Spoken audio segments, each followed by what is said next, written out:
one of my favorites.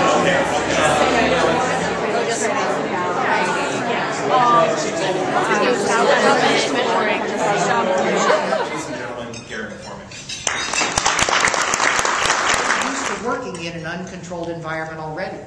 We didn't buy that message and package it and put it out exactly the way we wanted it to go. We're used to literally, as I say to lots of people, you know, in advertising you pay for the message, and in PR you pray for the message. You know? Well, there's been a lot of praying going on in the last year, believe me. So, some of the things that happened. I mean, no news here. Literally over 428 magazine titles shut their door. Now the other side of that is 275 started. But those ones that started were regional, niche marketing, very targeted and much smaller than the national scale publications and magazines that we're seeing their advertising revenues drop.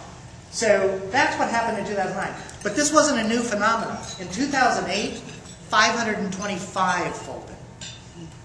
And 335 launched. And back in 2007, 591 folded. So this is not in this room have the advantage. Because the messaging is still the same. The relationships are still the same.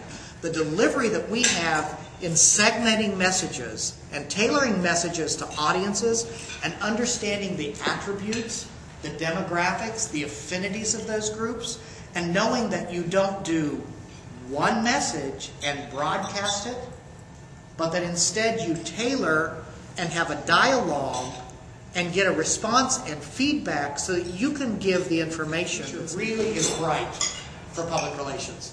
First of all, the advances in technology.